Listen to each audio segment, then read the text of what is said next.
Clase 6, correspondiente a la unidad número 1, de análisis matemático 2, correspondiente al capítulo 15.5 del libro Cálculo, octava edición, que es soporte del aula. El tema, derivada direccional. Tal como lo tienen en el apunte de clase, vamos a analizar ese gráfico. Tenemos una función f de p, que es continua en P0. ¿Sí? Tenemos el punto P0. Y vamos a considerar la diferencia, ¿sí?, entre el valor de la función en un punto P próximo, ¿sí?, cercano a P0, y ese valor lo vamos a denominar h. Esta distancia ya la habíamos definido, este vector h, y el valor de esa distancia es el módulo de este vector. Por lo tanto, ¿sí?, h va a ser p menos p0, el valor de esa distancia. Cuando se incrementa la función delta f, ¿sí?, ¿qué decimos cuando se incrementa? Todo este concepto lo incorporamos en la clase de diferenciabilidad. Recomiendo mirar esa clase para poder seguir esta teoría. Decimos que el valor que toma la función en un punto próximo menos el valor de la función en el punto, a eso definíamos como incremento. El valor que el incremento o la variación que sufría la función de pasar de un punto original, inicial, p sub 0, a un punto próximo, muy próximo. Decimos que esta expresión es válida para cualquier h, desde ya, pero ahora vamos a considerar solamente los puntos p que estén alejados de p0, pero no en cualquier dirección, sino ya en una dirección predeterminada y orientada, es decir, según la dirección y sentido dado según un versor u. ¿Qué quiere decir esto antes de seguir? Yo estoy parada en P0 y me quiero alejar. Me podré alejar para un punto P. Ahora, este vector h que yo estoy generando, ¿sí?, que es cuánto yo me estoy moviendo a un punto P, este punto P es un punto arbitrario. Ahora no me voy a mover, ¿sí?, a un punto P de manera arbitraria. Me voy a mover según una dirección, y esa dirección va a ser un versor, ¿sí?, determinado u. Me va a determinar la dirección y el sentido.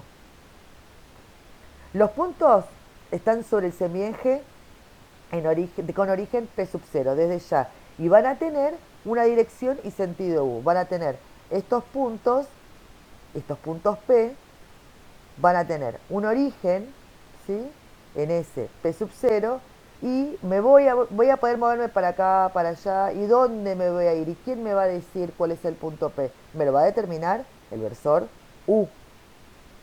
Entonces, ¿qué se puede expresar? Se puede expresar que h, que sabíamos que h era p menos p sub 0, va a ser lo mismo que decir h, pero h no vector, sino h distancia por este versor u. Y esto por propiedad de vectores, ¿sí? Va a mantener, ¿sí?, la misma, porque h yo lo genero a este vector h según un versor u que va a ser paralelo, donde h es un número positivo porque es el módulo de ese vector h, ya que es el módulo de vector h. Para estos puntos próximos que yo voy a calcular, yo sé ahora que delta f, el incremento, vamos a volver a la expresión original. Sabíamos que el incremento que sufre la función de pasar un punto original P0 a un punto próximo P, ahora va a ser lo mismo, pero en vez de poner h vector, este es un h vector, va a ser h, número positivo, módulo del vector h, por el versor u. Si a esta expresión que está acá, ¿qué hicimos ahora? Pudimos incorporar a u, que esa dirección va a ser cualquier dirección, ¿sí? Si a esta expresión la dividimos por h, recuerden que si dividimos, vamos a dividir por el módulo de h porque no está definida la división por un vector. Entonces, al dividir, vamos a dividir por un número. Este número es ese número positivo, que es el módulo del vector h. Entonces, ¿cómo va a quedar? Dividamos ambos miembros por h. El incremento delta f dividido h igual al segundo miembro que es el valor que toma la función en el punto incrementado menos el valor de la función en el punto sobre h. Recuerden que h es la distancia, ¿sí?, que es ese valor positivo de pasar de P0 a un punto próximo. Y ese punto próximo no es cualquier punto, es el punto que va a tener según esta dirección y sentido que me va a dar el versor U. Esto que está acá es un concepto incremental y representa una razón media de cambio, ¿sí? Porque digo razón media porque no le estamos poniendo el límite. Y esta razón media de cambio es entre la función de la función en el punto P sub 0 y un punto P que está alejado, una distancia h, en la dirección del versor. ¿Qué versor? Del versor U. Si le calculamos el límite a este cociente incremental, nosotros ya sabemos por definición que el límite de un cociente incremental, cuando ese incremento tiende a ser, ¿qué quiere decir? ¿Qué pasa si ahora este vector, qué pasa si ahora este punto P es un punto que donde se acerca tanto a P sub 0 y al acercante tanto a P sub 0, esta distancia h tiende a 0, ¿sí? Entonces, el límite de este cociente incremental para h tendiendo al 0, si existe, se denomina derivada direccional de la función f de p en el punto P0 y no es cualquiera, es en la dirección del versor U. El límite de este cociente incremental se denomina y se escribe de esta manera: derivada, el símbolo de derivada, la d de derivada, direccional es sub U, se pone según sub el versor, en la dirección del versor U de la función en un punto dado. Así se expresa la derivada direccional. Recordar que como toda derivada, la derivada direccional en un punto me va a dar un número. Y ese número, un número real. Y ese número me va a representar, me va a cuantificar un concepto. Ese concepto que me va a cuantificar, ¿sí?, me puede dar una representación física, que van a ver ejemplos en el libro y en la práctica, también en los videos de ejercicio, o una representación, eso me va a representar algo geométrico, ¿sí? Y la representación geométrica la vamos a ver. La razón de esto que me representa, lo que estamos diciendo ahora, representa la razón de cambio de la función en un punto, respecto a la distancia y en la dirección y sentido del versor U. De nuevo, me representa una razón de cambio. Esa razón de cambio tiene una interpretación física, ¿sí? Esa interpretación física me dice cómo cambia la función en ese punto, pero en esa dirección y sentido U.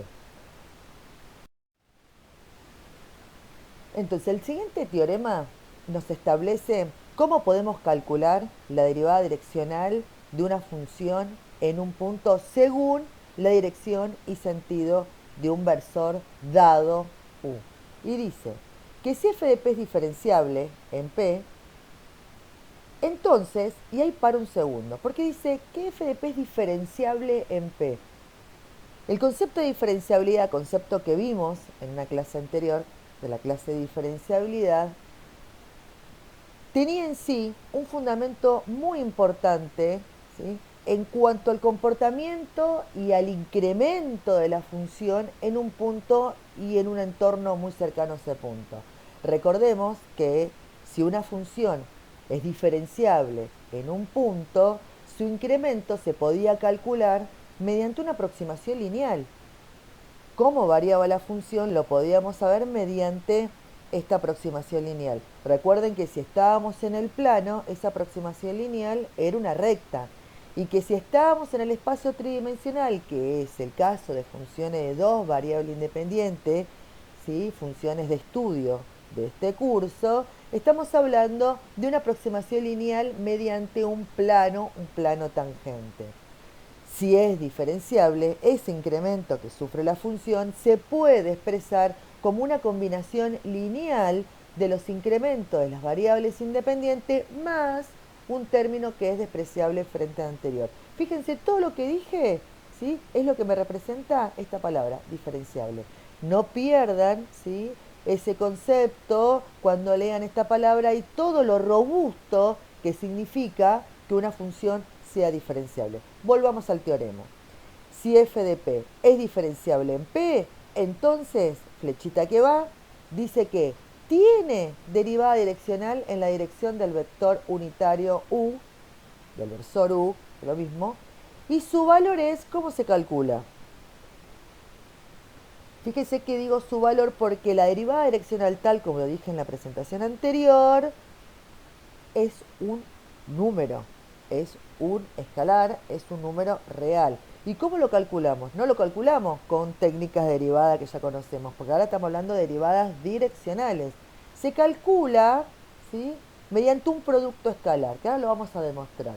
Y me dice, acá está la expresión, la D, ¿sí?, de operador derivada, esto me dice que es la derivada, pero no es cualquiera, se pone subíndice, la dirección en la cual yo estoy calculando esa derivada de la función en el punto. Y es igual al producto escalar. ¿De quién? De un vector importante, de un vector ya conocido, del vector gradiente. Recordar que el vector gradiente es el vector aquel que tiene como componentes las derivadas parciales de la función en un punto. Y u es el vector en el cual yo quiero calcular esa derivada direccional en esa dirección. Recuerde que no tiene que pasar por u, después lo vamos a ver en el gráfico, sino que u me está diciendo la dirección y sentido, ¿sí? El producto escalar, ¿sí?, de dos vectores es el producto componente a componente respetando los signos. O sea que el resultado del producto escalar, la misma palabra me dice producto escalar, me devuelve un escalar. Si f de p es diferenciable p y todo lo que eso significa con el concepto tan robusto de diferenciabilidad, entonces, ¿qué dijimos? Que si es diferenciable en un punto, el incremento que sufre la función en ese punto, esta expresión ya lo vimos en la clase de diferenciabilidad, es la combinación lineal de los incrementos de la variable independiente más un término que es despreciable frente al anterior. Desde ya lo que estoy diciendo ahora no se ve reflejado porque esta es la expresión vectorial. Entonces recomiendo repasar esa presentación. Fíjense qué me está diciendo esta expresión. Me dice que f de p más h. ¿Qué era h? H era la distancia de un punto donde yo me estaba alejando de ese punto. O sea, lo que yo me estoy moviendo. O sea que el valor de la función en un punto cualquiera próximo a p, fíjense, ¿no? El valor que toma la función en un punto cualquiera muy cercano a p es igual a el valor de la función en el punto más estos dos términos. Y estos dos términos, fíjense que están bien detallados en la presentación de diferenciabilidad. Pero esto, si ven, no deja de ser una combinación lineal, ¿sí?, de los incrementos de la variable independiente. ¿Por qué digo incremento de la variable independiente? Porque estamos haciendo las derivadas parciales. Y si yo digo la derivada en función de x, estoy diciendo cómo varía en función en esa dirección, en x. Y si digo la derivada en función de y, estoy diciendo cómo varía en función de y, y eso me está diciendo que es la variación o el incremento de la variable independiente. Volvamos. Si f de p es diferenciable en un punto, yo puedo escribir el valor de la función con esta expresión. Ahora, fíjense, como el incremento h, esta distancia, ¿sí?, h y este vector h, cuando ponemos a negrita es vector, cuando lo ponemos sin negrita no es vector. Fíjense que a h, que era ese vector que tiene origen en p sub 0, ¿sí?, y tiene como final extremo el punto p próximo, lo voy a obtener mediante h distancia módulo, ¿sí?, de este vector por el versor u. Y esto se puede expresar como de la siguiente manera. ¿Saben lo que estamos haciendo básicamente? En donde aparece h acá negrita en esta expresión que h es h vector, lo estoy reemplazando por h número real por el versor u. Simplemente ese pasaje. Y este término que estaba acá, que estaba sumando, pasa al otro miembro restando. Lo que pasa es que si yo hago la diferencia de la función en un punto próximo menos la función en el punto, eso es un incremento. Y esta pongo delta f. Entonces la expresión queda de esta manera. ¿Qué hicimos? Pasamos este término al otro miembro para poder expresar el incremento y reemplazamos en donde aparecía h con negrita, que es h vector, por h número por el versor u. Si dividimos ambos miembros, estos que están acá, por h, pero h, recuerden que lo dije, no está definida la división por un vector. Si estamos dividiendo por h, estamos dividiendo por un número y en este caso el módulo de este vector h. Si dividimos, fíjense cómo va a quedar. Si acá dividimos, que acá está la división por h. Si acá dividimos por h a ambos términos, ¿sí? Y se divide por h. ¿Qué pasa? Si cuando dividimos por h y tomamos el límite cuando h tiende a 0, ¿qué resulta? Hice todo en un solo paso porque si no iba a quedar muy largo. El límite de esto haber dividido por h y aplicar el límite, ya esta definición la habíamos visto, parémonos a la mitad, veamos este lado, el lado izquierdo. Cuando yo calculo el límite, cuando dividí por h, y cuando h tiende a 0, es el límite de un cociente incremental, que ya lo vimos, y eso tiene por definición que es la derivada direccional. Ahora veamos este segundo término. Cuando yo divido por h acá, ¿qué va a pasar? Esta h se me fue, miren chicos, acá, esta h se me fue, la estoy cancelando. ¿Lo puedo cancelar? Sí, ¿por qué? Porque estoy multiplicando, es un factor, no me está afectando y yo puedo dividir por un escalar y cancelar el mismo escalar arriba. Cuando dividimos por h acá, ¿sí? ¿Qué va a pasar? Acá también se me va a ir. Cuando aplico el límite, ¿sí? El h de este no se me va este h, perdón, porque esto es el error, ¿sí? Cuando me estoy moviendo, esta h es la que es factor. Cuando aplicamos el límite, ¿sí? Y me quedó, fíjense, cuando cancelamos, me quedó el gradiente por u, ya h se me fue porque se me canceló, más el error por u, y esta h se me fue porque se me canceló. Cuando aplico el límite cuando h tiende a 0, fíjense, en este primer término no aparece h, o sea que no se ve este término afectado por ese límite. Por eso me queda el gradiente de la función por u. Pero este término, fíjense, cuando h tiende a 0, el error, ¿sí? Era, ¿sí? Eso de pasar del punto, ¿sí? Del punto P a un punto próximo. Este error, como h, este error es infinitésimo, va a tender al 0 tan rápido, ¿sí? Que me va a ser 0 por u 0. Entonces este término se me va, este término se me fue. Y así, como en la presentación anterior, quedó demostrado que la derivada direccional se obtiene multiplicando, ¿sí? El producto escalar entre el gradiente y el versor u. Vamos a dar a ese número, ¿sí? Del cual yo obtengo, ese real que yo obtengo de la derivada direccional, una interpretación geométrica, ¿sí? Y esta interpretación geométrica la vamos a hacer en funciones de dos variables. Entonces veamos el siguiente gráfico que tiene en el apunte. Fíjense que nosotros tenemos, ¿sí? Un punto P sub 0, analicemos un poquito esto, mediante ese punto, ¿sí? Yo sé que tengo en ese punto un plano que pasa por ese punto. Fíjense que ese plano no es paralelo ahí, no es paralelo a X, simplemente este plano, que se ve que está inclinado, fíjense que la distancia acá es menor de la distancia que se encuentra acá, tiene la dirección y sentido de este versor, que en este caso es un vector, u. No tiene que pasar el punto P sub 0 por u, simplemente u podría estar más lejos inclusive, ¿sí? Nada más que ese plano que yo hago pasar por P0 va a tener, ¿sí? La dirección según este versor u. Fíjense que estaría bueno que en esta instancia pudiesen ver o tener a mano el grafiquito de la interpretación geométrica de las derivadas parciales, porque parecen iguales pero no son. Las derivadas parciales tenían planos que eran paralelos a los ejes. Acá el plano es paralelo, pero a ningún eje, sino que es paralelo y tiene la dirección y sentido según u. Dicho todo esto, vamos a ver que esta interpretación geométrica coincide, ¿sí?, en gran medida con la interpretación geométrica de las derivadas parciales. Pero veamos cuál es la diferencia. Al interceptar este plano, ¿sí?, con la superficie se genera una curva. Entonces empecemos a definir.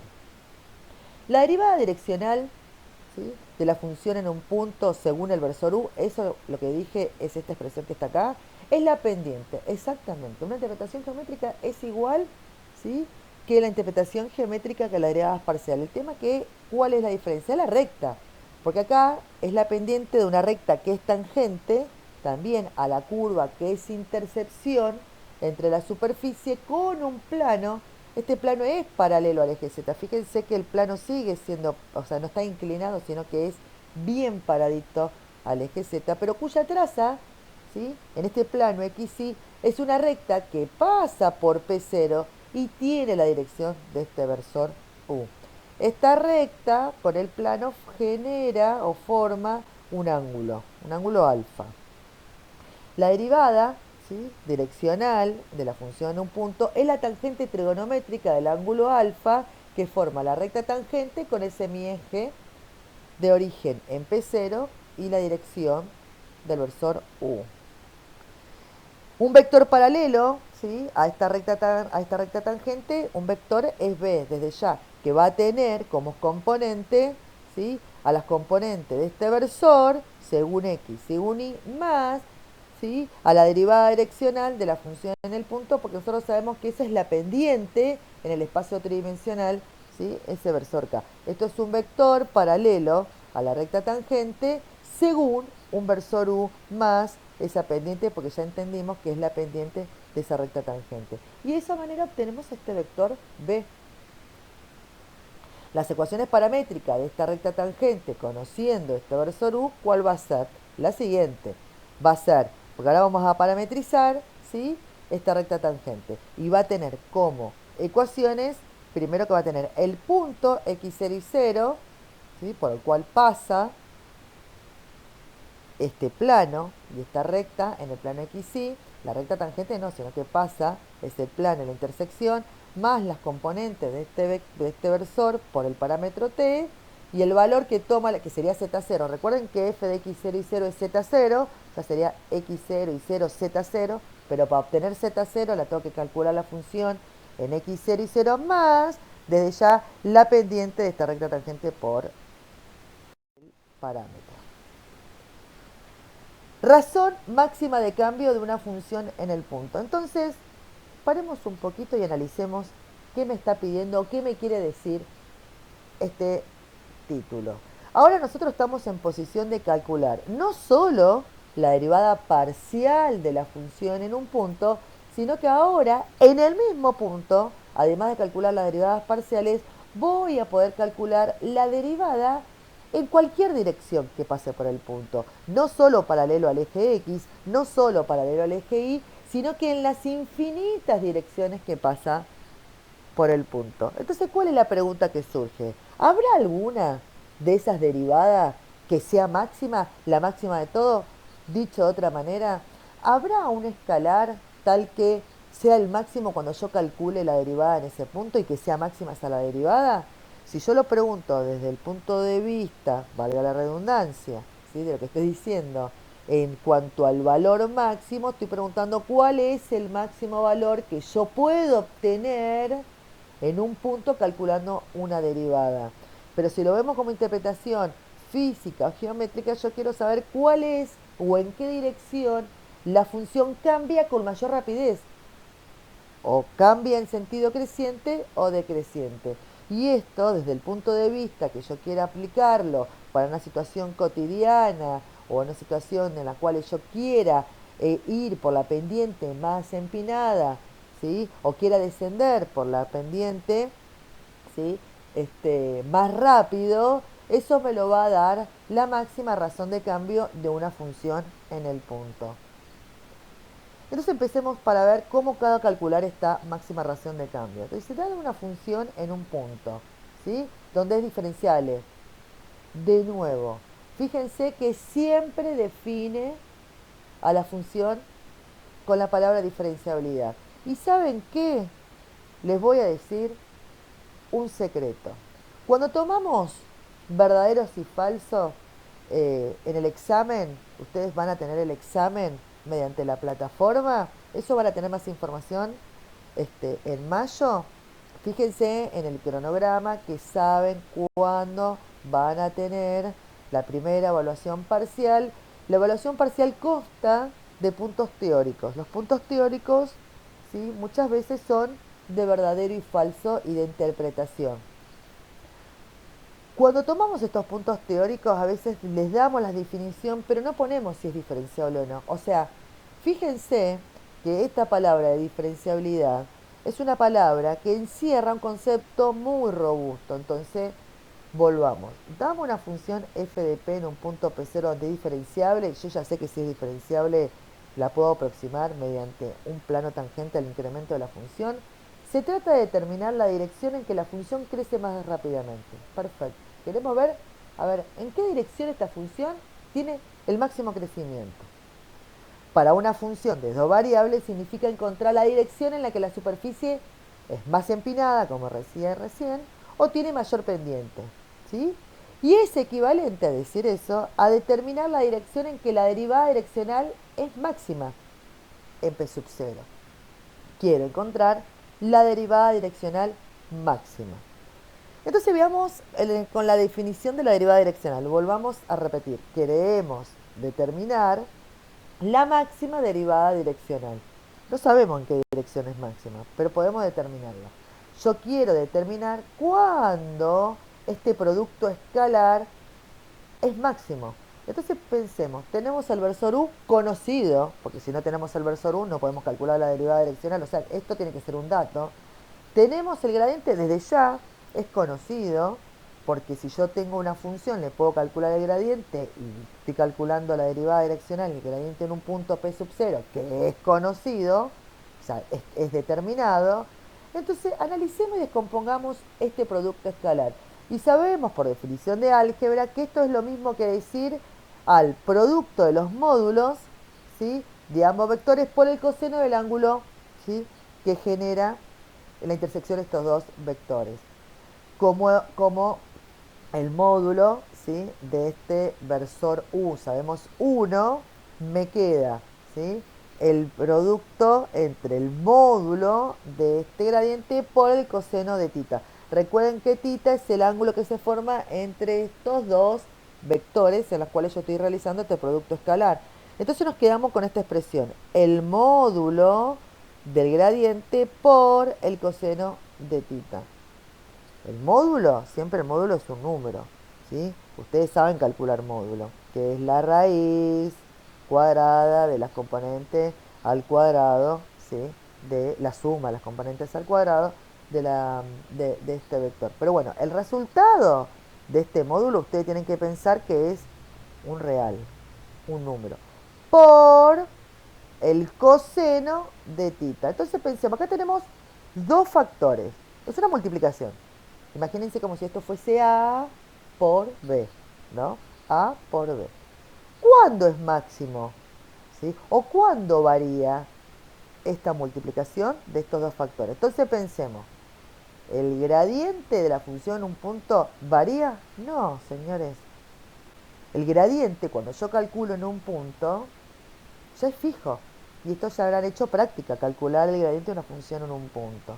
Entonces, la única manera que yo tengo para poder variar este producto y que sea máximo, que sea mínimo, en este caso me pide la máxima, ¿sí?, es con el coseno de tita. Entonces nos preguntamos, como tita es el ángulo que forma el vector gradiente con el versor u, ¿cuándo es máximo? Nosotros sabemos que el coseno es máximo cuando tita es 0. ¿Y qué valor es? 1. Cuando tita es 0, ¿sí?, el coseno de 0, recuerden el gráfico, es 1. Entonces, la derivada direccional máxima en un punto se da en la dirección del gradiente. ¿Por qué dirá esto? Volvamos al punto anterior. Dice, dado que el coseno es máximo cuando tita es 0. Claro, si tita es 0, es que tanto el gradiente, este que está acá, por u, no están separados, sino que ese ángulo que los separa es 0, quiere decir que u y el gradiente tienen la misma dirección, son colineales. ¿Sí? ¿Por qué? Porque tita, ¿sí?, es 0 y es cuando me determina el coseno máximo, que es 1. Volvamos acá. Si esto es máximo, tita es 0, el coseno de 0 es 1, entonces la derivada, acá, la derivada direccional de la función en un punto, la dirección según el versor u, es máximo cuando el coseno me da 1 y eso es lo mismo que decir el módulo del gradiente, porque me quedo acá. Si esto es 1, es el módulo por 1 es el módulo y el módulo del gradiente. No me está dando un vector, estoy poniendo módulo. O sea que esto me va a dar un número. Ustedes ya saben calcular módulo. Ahora, ¿cuándo es mínimo? Entonces pensemos, ¿cuándo el coseno es mínimo? Cuando vale menos 1. ¿Sí? ¿Y cuándo vale menos 1? Cuando tita es pi, o múltiplo de pi, ¿no? Pero bueno, acá estamos hablando, ¿sí?, entre 0 y 2pi. Recuerden que tita entre 0 y 2pi en este caso. Entonces, el coseno de tita es mínimo cuando tita vale pi.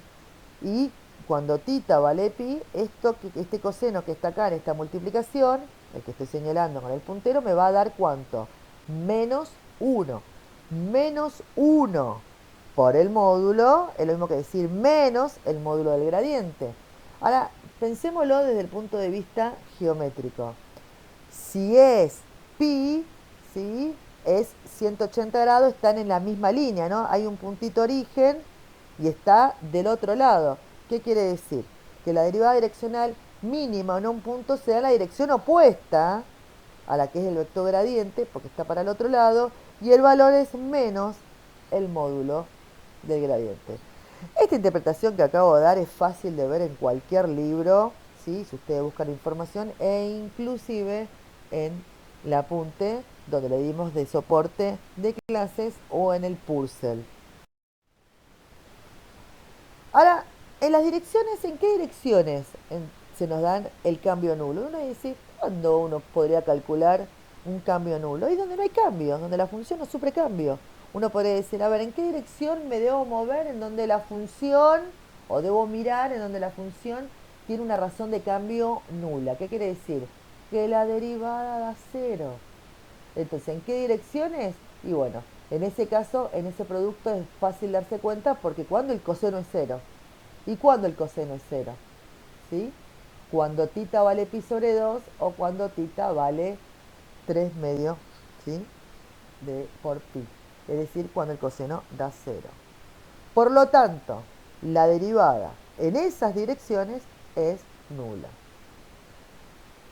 Esto lo preguntamos bastante en los puntos teóricos, así que recomiendo repasarlo. En el caso de funciones de dos variables, donde el gradiente, ¿sí?, es la derivada parcial según y más la derivada parcial, ¿sí?, el de x, pero según el versor y más la derivada parcial, ¿sí?, de la función en y según j, ¿sí?, en el caso de dos variables, sabemos que un vector en cada una de las direcciones perpendicular lo podemos calcular, se puede obtener haciendo este producto vectorial.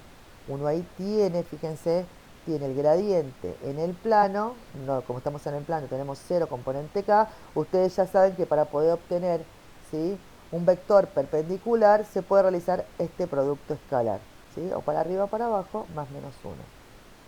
Eso para que lo recuerden. Relación entre el vector gradiente y las curvas de nivel. Para ver este concepto, esto también es muy importante, sería deseable que tengan en claro cómo obteníamos y qué me representaban las curvas de nivel. Entonces, el gradiente de una función de dos variables evaluado en un punto del dominio de la función diferenciable me dice que es perpendicular a la curva de nivel que pasa por ese punto. O sea que esto es bien teórico porque me dice que el gradiente es perpendicular a la curva de nivel.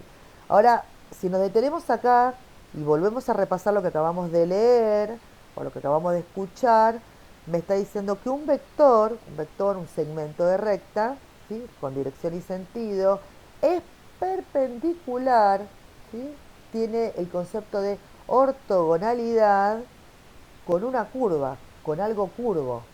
¿Y cuándo algo es perpendicular a algo curvo? En realidad este concepto de perpendicular, ¿sí?, con la curva de nivel, lo que me está diciendo que es perpendicular a la tangente, ¿sí?, que pasa por ese punto en la curva de nivel. Recuerden que cuando hablamos de perpendicular estamos hablando de dos cosas rectas, dos segmentos rectos, donde la intersección me da 90 grados.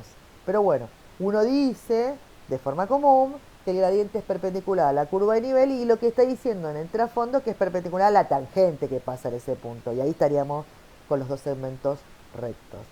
Entonces vamos a empezar a definir. Sea f de p una función de dos variables. Sea f de p igual a f de p0. La ecuación de la curva de nivel que pasa en el punto p sub 0.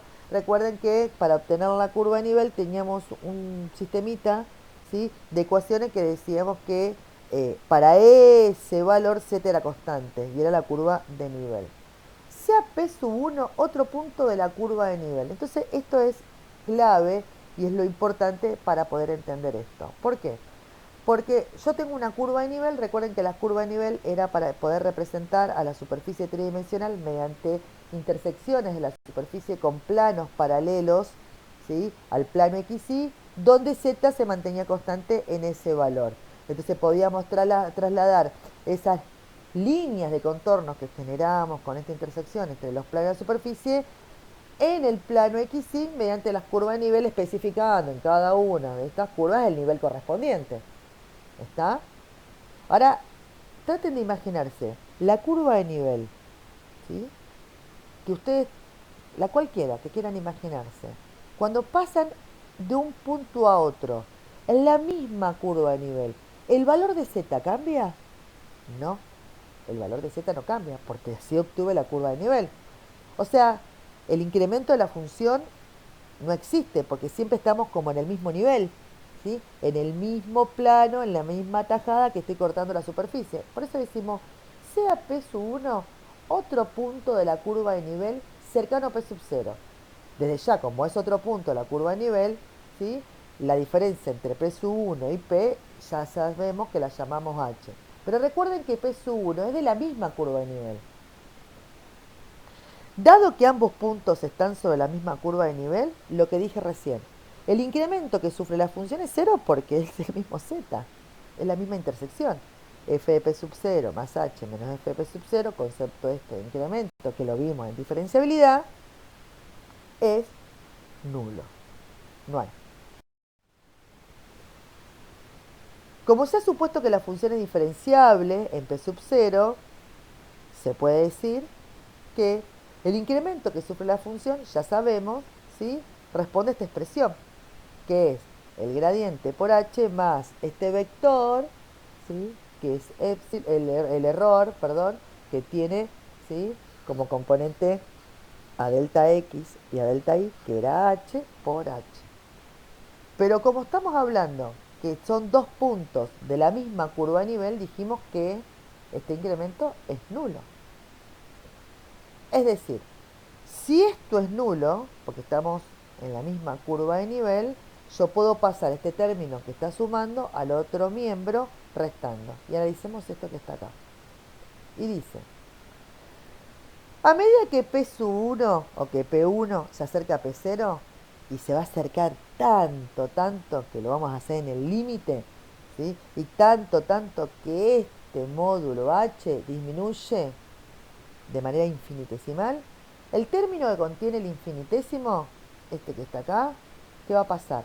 Este es el infinitésimo. Tiende a cero más rápido que h, desde ya, porque esto tiene los errores que recuerden que son chiquititos.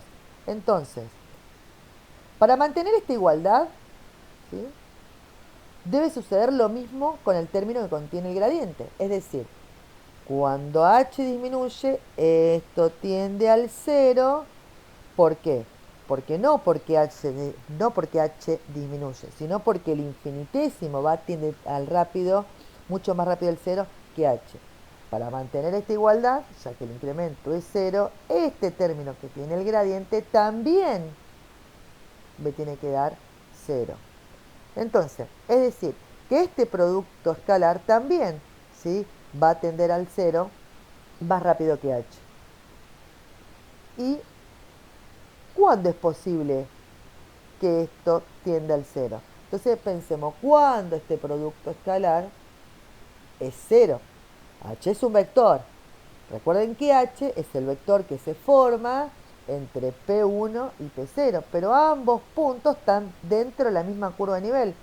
Y cuando H tiende a cero, este vector H, ¿sí?, tiende a hacerse tangencial, es decir, solo es posible si H tiende a ser perpendicular al gradiente de la función en el punto. Pero este H no es cualquier H, este H tiende a hacerse tangencial. Y como tiende a hacerse tangencial, ¿sí?, recuerden que la tangente en un punto y muy cerca del punto, ya sea una curva, se comporta igual que la función. Por eso está diciendo acá lo que dije recién, H tiende a ser tangente a la curva a nivel porque es el vector entre dos puntos muy próximos a la misma. Y si este producto da cero, la única manera que dé cero es que ambos vectores, ¿cómo tienen que ser? Perpendiculares. Por eso se comprueba que el gradiente evaluado en un punto es perpendicular a la curva de nivel que pasa por ese punto. Hasta aquí la clase de función de derivada direccional y repetimos lo mismo que damos en todas las clases teóricas. Los invitamos a que realicen consulta en los foros habilitados a cada clase. Ahora voy a habilitar el foro de la clase correspondiente a derivadas direccionales. Agradecemos la activa participación que están teniendo en la plataforma y les comentamos que estamos ansiosos esperando sus consultas. Consulten, que muchas veces la consulta de un alumno le sirve al otro alumno. Estaremos la semana próxima, el día lunes, subiendo novedades en la plataforma, así que estén atentos porque vamos a subir trabajos prácticos y algunos cuestionarios en función al uso y al tema del material que estamos proporcionando desde la cátedra. Les agradecemos, esperemos que anden bien y esperamos su consulta. Muchas gracias para todos los alumnos que están escribiendo por mensajería privada en cuanto a cómo estamos llevando a la materia. Y como siempre, cuídense mucho y espero verlos pronto.